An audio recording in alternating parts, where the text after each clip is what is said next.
Hi everyone, good afternoon students. आज आपके बीच मैं फिर नए एक चैप्टर को पढ़ाने आया हूं। उससे पहले मैं कुछ बातें आपसे करना चाह रहा हूं, क्योंकि हम लोग अब लॉकडाउन के दूसरे फेज में हैं। पहला फेज जो 14 अप्रैल को बीता, पुनः फिर कुछ दिनों के लिए इस लॉकडाउन को बढ़ाया गया है। हम समझते हैं कि सभी के लिए यह कठिन क्षण है, क्योंकि हम सभी घरों में बंद हैं। सभी लोग जो है कुछ दबाव महसूस कर रहे होंगे, खासकर छात्र जो ज्यादा मूवमेंट में रहते हैं, उन्हें भी ये महसूस हो रहा होगा।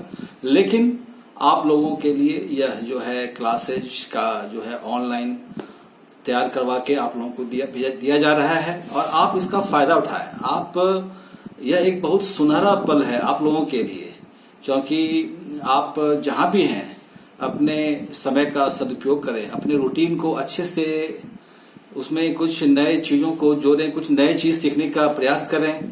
क्योंकि यह जो पीरियड है इसमें आप दबाव महसूस नहीं करें, और उस दबाव को हटाने के लिए आप कुछ क्रिएटिविटी वर्क जो होता है वो भी करें पढ़ाई के साथ साथ।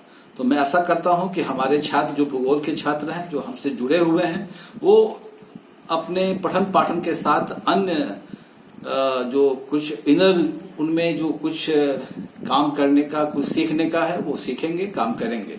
तो मैं आगे का जो चैप्टर है वो पढ़ाऊंगा आपके सिलेबस के अनुसार। पेपर 7 जो हमारा है उसके यूनिट 3 में आज मैं प्रवेश करूंगा।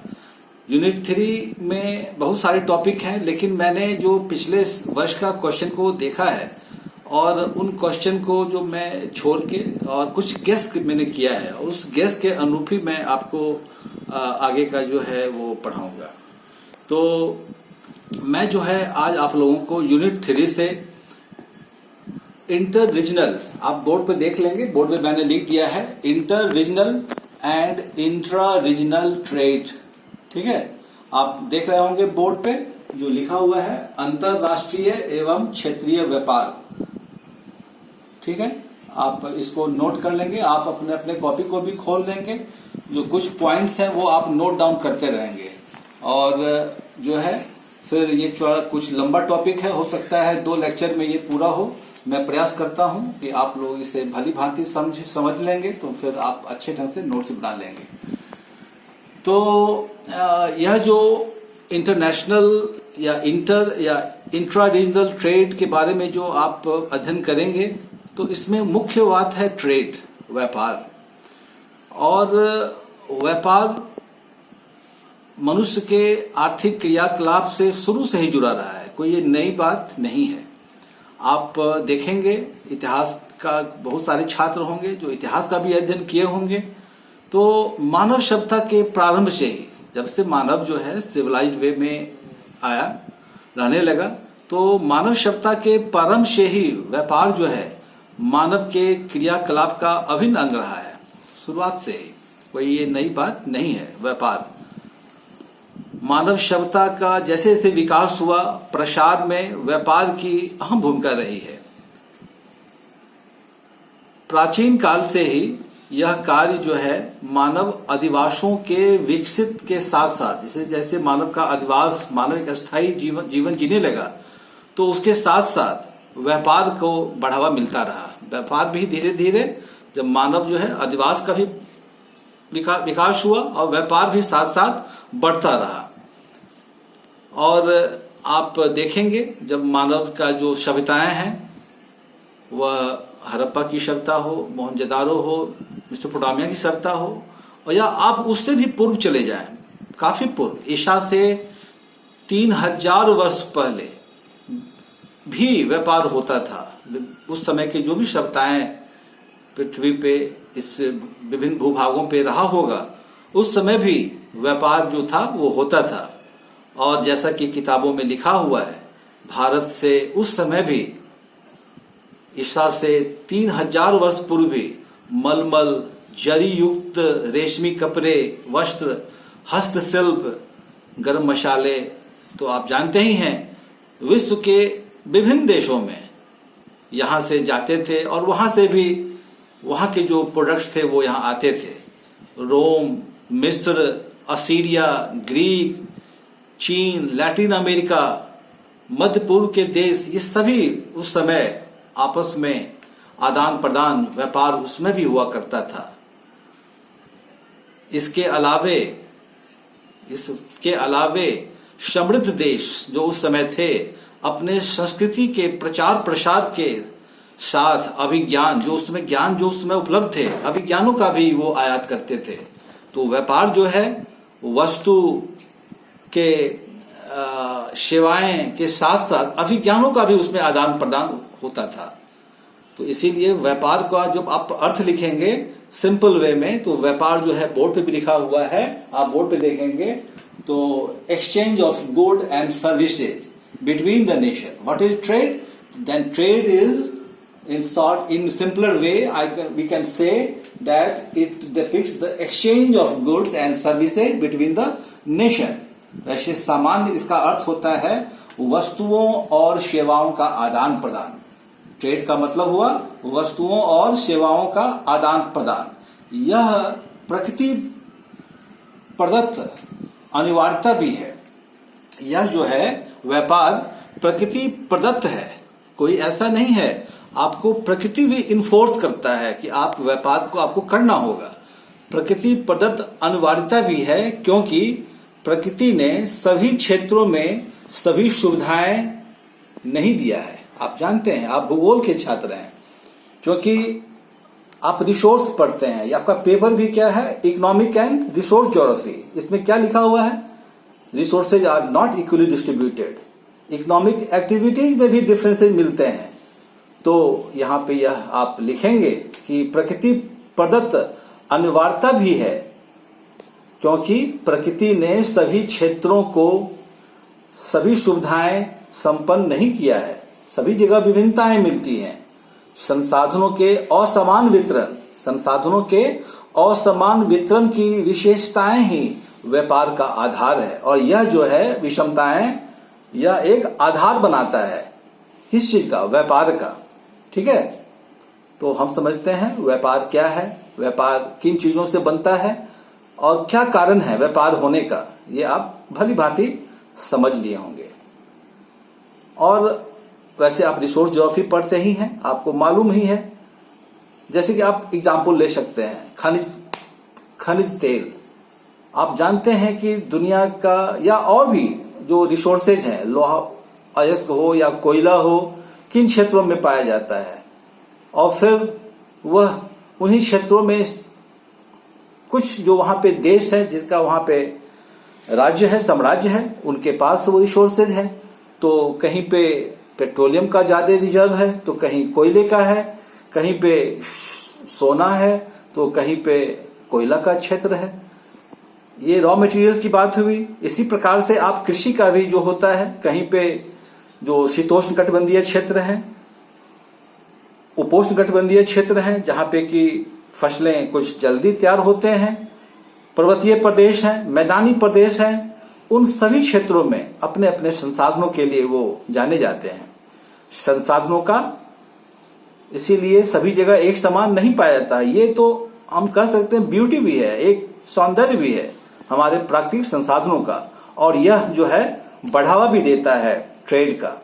दो देशों, दो प्रांतों, दो क्षेत्रों, दुनिया के विभिन्न महादेशों के बीच में ट्रेड को ये बढ़ावा देता है। ठीक है, तो आप समझ रहे हैं ट्रेड के बारे में।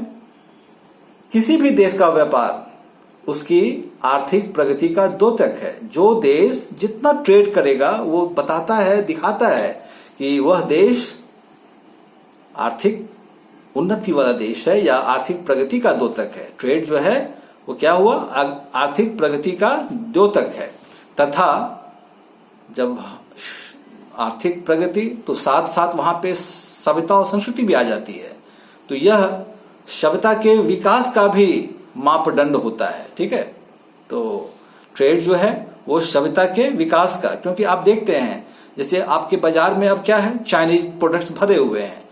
तो आप देखते हैं चाइनीज गुड्स कुछ विशेष प्रकार के होते हैं, उसके खिलौने देखते हैं, बहुत सारे जो टॉयज खिलौने आते हैं और भी उनके जो इक्विपमेंट्स गैजेट्स जो आते हैं वो कुछ अलग ढंग के होते हैं। उन पे लगता है उनके सभ्यताओं का कुछ उस पर छाप होता है। तो इन बातों का भी आप माइन्यूटली अध्ययन कर सकते हैं। ठीक है, इसीलिए आप कुछ और भी बातें समझ लें। व्यापार जो है एक अनिवार्य मानवीय कार्य है। ठीक है, बिना व्यापार के तो मनुष्य रह नहीं सकता है। एक अनिवार्य कार्य के रूप में वो इनकॉर्पोरेट हो गया है। ठीक है, मानवीय कार्य बन गया है। यातायात की जो सुगमता है वो, उसके साथ साथ संचार माध्यमों की सुलभता तथा विश्व समुदाय की जो आपसी संपर्क है, ये सारे चीज जो है व्यापार को काफी बढ़ाया है। ठीक है, क्योंकि पहले हम जानते हैं यातायात की उतनी सुगमता नहीं थी, लेकिन फिर भी जैसे कि मैंने आपको भी आगे बताया 3000 वर्ष ईसा पूर्व वो ट्रेड हुआ करते थे। उस समय जो भी संसाधन थे, जहां जो प्रचुरता थी, जो स्पेशलिटी थी, वहां से दुनिया के दूसरे देशों में ट्रेड हुआ करते थे। प्राचीन में व्यापारियों को काफी ज्यादा कठिनाइयों का भी सामना करना पड़ता था। उतने अच्छे ट्रेड रूट्स नहीं थे। ठीक है, तो आपको एक एग्जाम्पल यहां आप लिख सकते हैं। जो चीनी व्यापारी उस समय और भी अन्य देश, भारत के व्यापारी उसमें थे, ये सभी लोग यूरोपीय बाजार तक आपस में सामान का लाना ले जाना होता था। और इसके लिए उस समय का जो वो रूट था वो काफी फेमस था। आप भी जानते होंगे वो रूट कौन था, तो सिल्क रूट। ठीक है, आप लिखेंगे सिल्क रूट जो था वो विश्व विख्यात है, जिसके द्वारा सामानों का उस समय चाइना, मध्य एशिया के देशों से होते हुए मेडिटेरेनियन सी तक, और उसके बाद मेडिटेरेनियन को पार करते हुए यूरोपियन, फिर अटलांटिक को पार करते हुए नॉर्थ अमेरिका तक ये सामग्रियां जाया करती थी। तो सिल्क रूट जो है वो काफी इतिहास में फेमस रूट था। और जर्मन ज्योग्राफर आप भली भांति परिचित होंगे, रिच्टहोफन। ठीक है, रिच्टहोफन ने इस सिल्क मार्ग का काफी विस्तार से अपनी किताब में वर्णन किया है। यह सिल्क रूट जो था एशियन कंटिनेंट को क्रॉस करते हुए मेडिटेरेनियन तक जाता था। चाइना, भारत, एशिया माइनर के देश, विभिन्न देश इसमें आपस में जुड़े हुए थे। ठीक है, और यह जो ट्रेड रूट था वह आपको मालूम होगा जो बहुत ही भयावह था, क्योंकि यह जो ट्रेड रूट था पर्वतीय क्षेत्रों से होते हुए, वो भी बहुत ही दुर्गम, forbidding mountains as well as cover the deserts, hot sand dunes को होते हुए व्यापारियों को पार करना पड़ता था। So it was incredible, dangerous to travel along such routes. At that time, you can imagine, the silk routes are so much dangerous. But व्यापारी उस समय भी इस रूट के द्वारा ट्रेड किया करते थे, जो आप किताबों में पढ़ेंगे। रिच्टहोफन ने इसे लिखा है, मेंशन किया है। और यह जो रूट है दुनिया के मानचित्र पे भी आपको मिलेगा। आप एटलस को देखेंगे, जो विभिन्न देश हैं जो किस प्रकार इस रूट के द्वारा जुड़े हुए थे, उनके सत्ताओं में आदान प्रदान होता था, ज्ञानों का भी आदान प्रदान होता था। और आप जोफ्रिकल थॉट में भी पढ़ते होंगे, उस समय जो स्कूल ऑफ थॉट्स थे वो किस प्रकार वेल डेवलप्ड थे, एक दूसरे का ज्ञान का ट्रांसफर होता था। तो ये बातें थीं। ठीक है, लेकिन वर्तमान में अधिकांश व्यापार जो है अब क्या हो रहा है व्यापार में, जल मार्ग, उसके बाद जो है पहले थल मार्ग को ही अपनाया जाता था।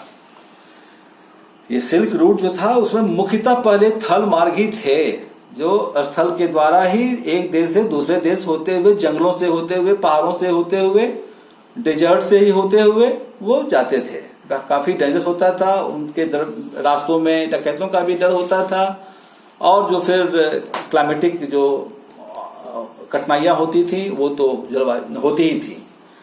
लेकिन बाद में अब जो है जलमार्ग का भी विकास हुआ। आप जानते ही हैं, बहुत सारे यूरोपियन जो देश थे उस समय जल मार्ग में बड़े बड़े वॉयजेस के लिए दुनिया के विभिन्न देशों के खोज में निकले, और विभिन्न देशों का खोज के क्रम में जल मार्ग जो है उस समय काफी विकसित होने लगा। फिर बाद में देश जो विकास हुए तो रेल मार्गों का विकास हुआ, सड़क मार्ग का और ज्यादा एडवांस हुए और ज्यादा विकसित हुआ। इसीलिए अब वर्तमान में जो व्यापार हो रहे हैं उसमें इन तीनों का अहम रोल अब रहता है। अब हम बात कर रहे हैं 18वीं शताब्दी का। तो 18वीं शताब्दी के मध्य में आप देखते हैं यूरोप में क्या हुआ, औद्योगिक क्रांति हुआ।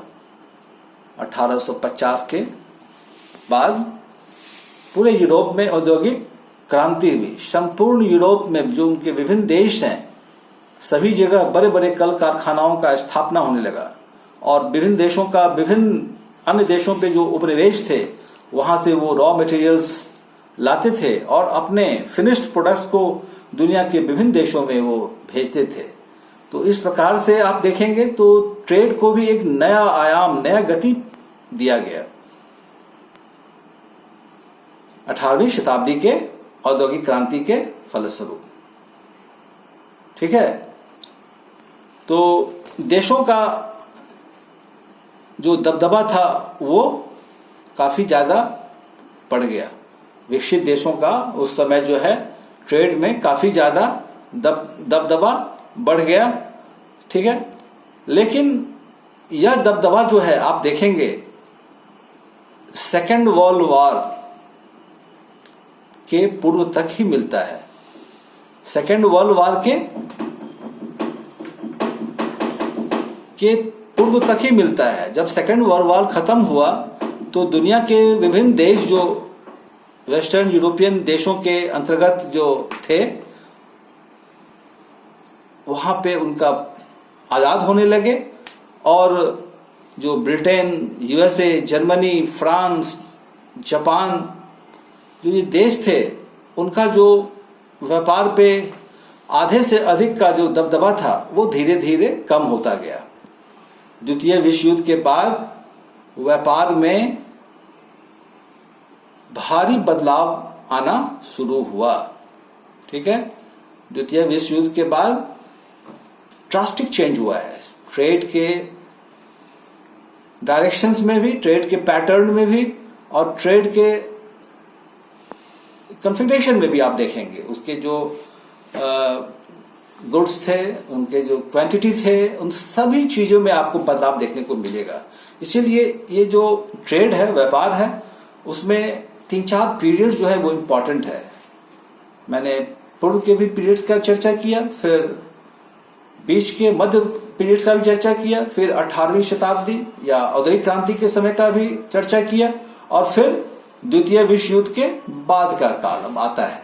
ठीक है, तो द्वितीय विश्व युद्ध के बाद व्यापार में भारी बदलाव आना शुरू हुआ, तथा अनेक पराधीन राष्ट्र जो है स्वतंत्र होके इंडिपेंडेंस हुआ वहां पे, और होके अपने व्यापार को नया रूप देने लग गए विभिन्न देश।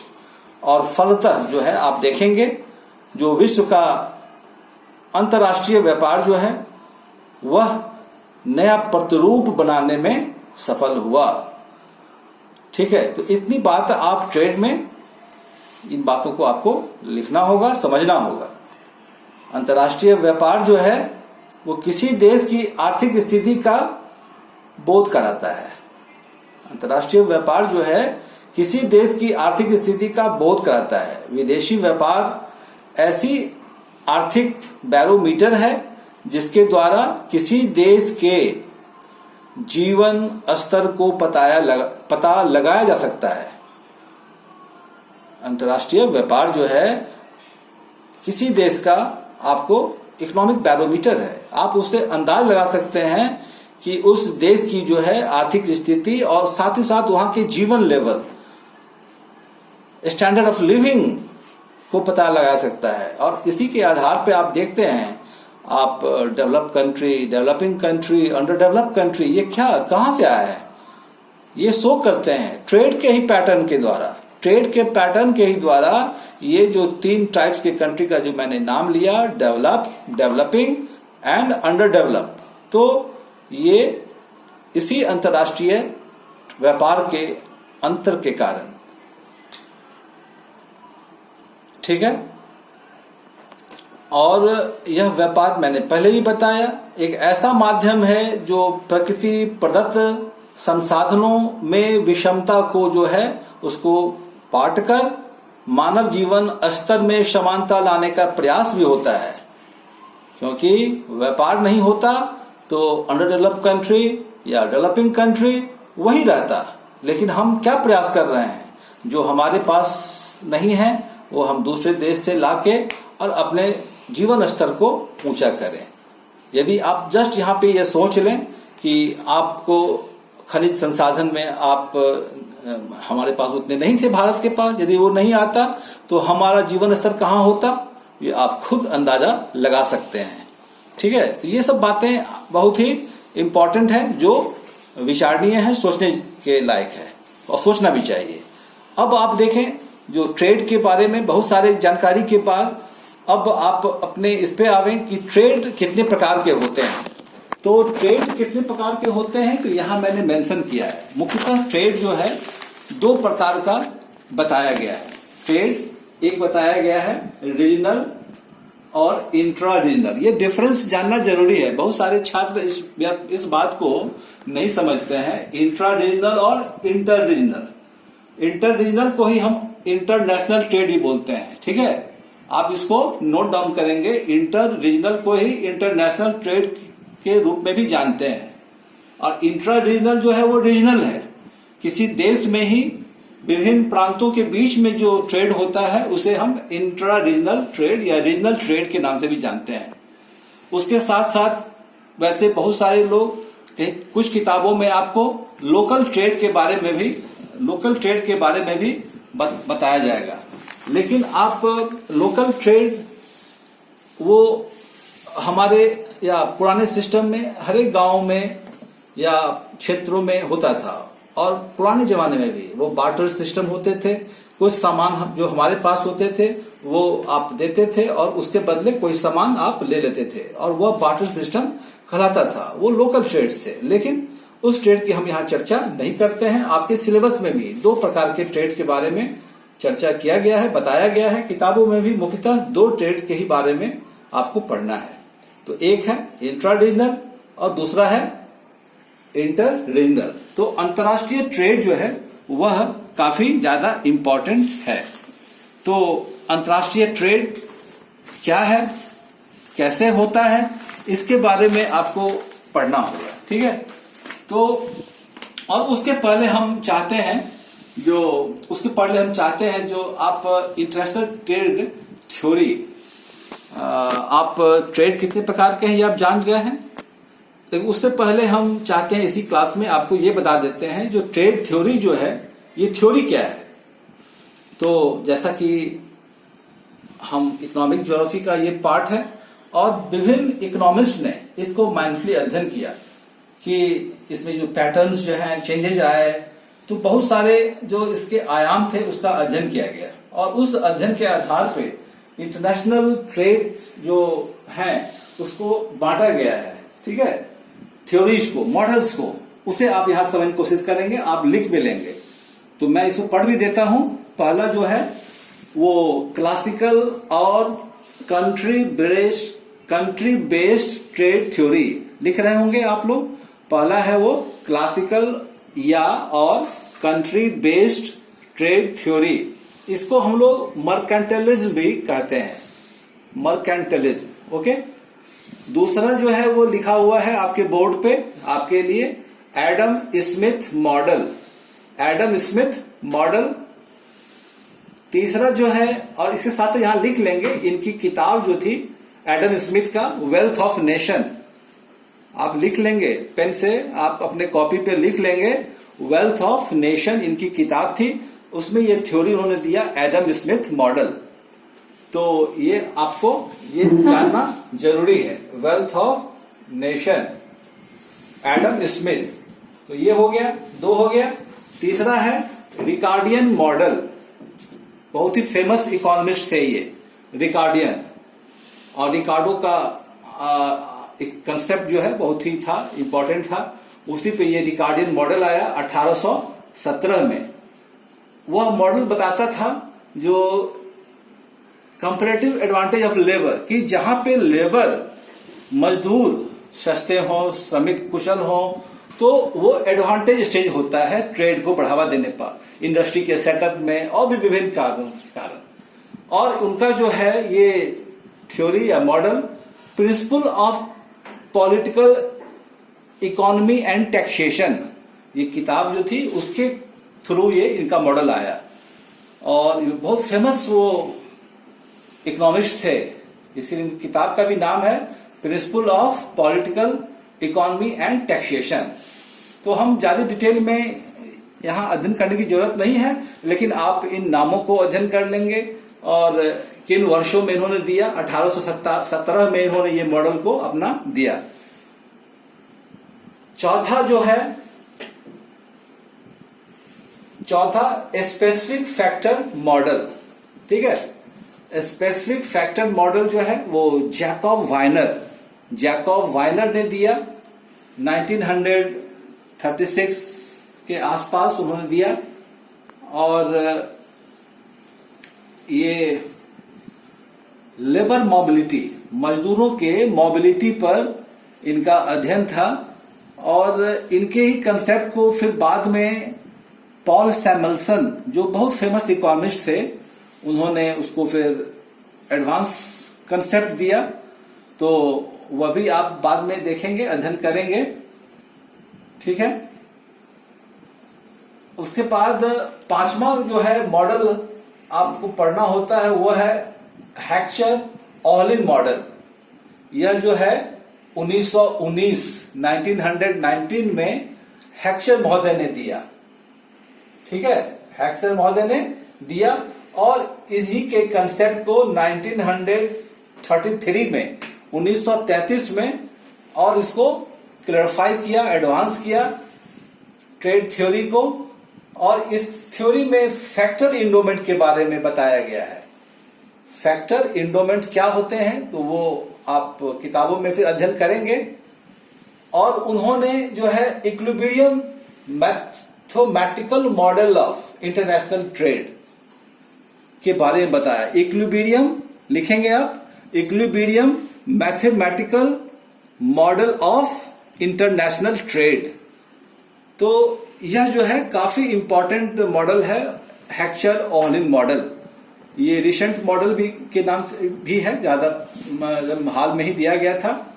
इसी मॉडल को बाद में जो है पॉल सैमुएल्सन ने 1953 के आसपास फिर इसको मॉडिफाई किया। वो इन्हीं के आधारों पे उन्होंने अपना भी मॉडल दिया, पॉल सैमुएल्सन। उसके बाद जो है एक बहुत इंपॉर्टेंट मॉडल फिर बाद में आया, ग्रेविटी मॉडल।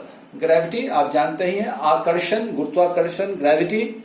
तो जहां भी जो है कहीं पे फोर्स बनता है आकर्षण का, तो वहां पे ट्रेड आसपास शुरू हो जाता है। इसी में ये बताया गया ग्रेविटी मॉडल।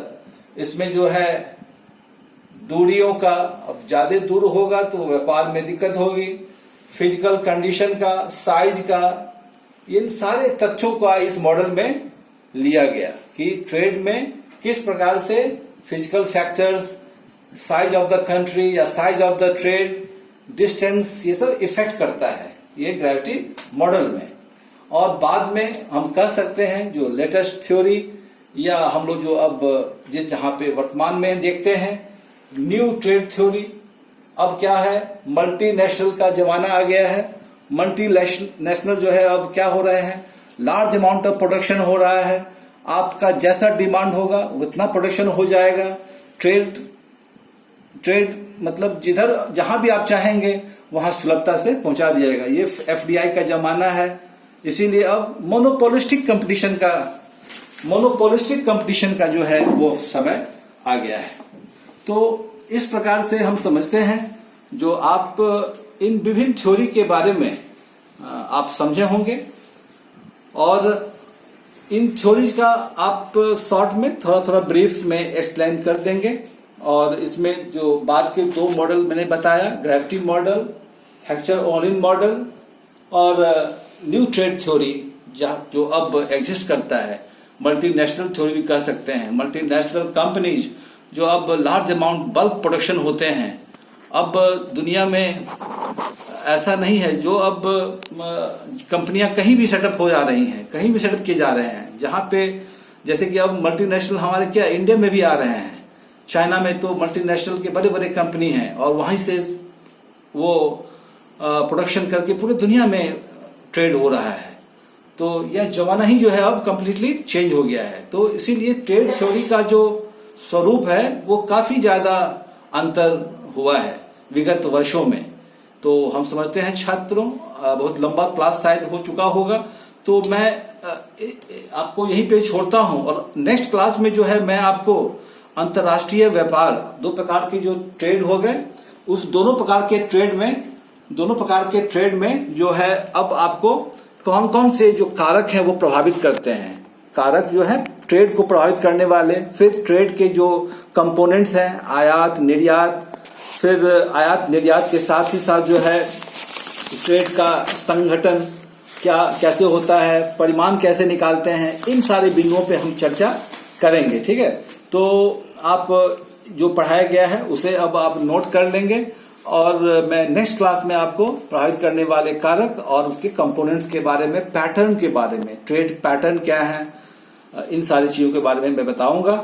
तो छात्रों, आपका जो है, आपका जो भी पढ़ाया गया है बोर्ड पे आपने देखा, सबको नोट डाउन कर लेंगे, और मैंने जो बातें बताई उसे आप संक्षेप में लिखेंगे। ठीक है, और आपको कोई भी क्वेश्चन क्वेरीज होंगे तो आप मेरे मोबाइल नंबर पे आप हमको मैसेज कर सकते हैं, या आप हमारे जब क्लास भी खुलेंगे तब भी आप जो कोई डाउट्स होंगे तो वो पूछ सकते हैं। ठीक है, तो अब आप थैंक यू, आप पढ़ें बैठ के।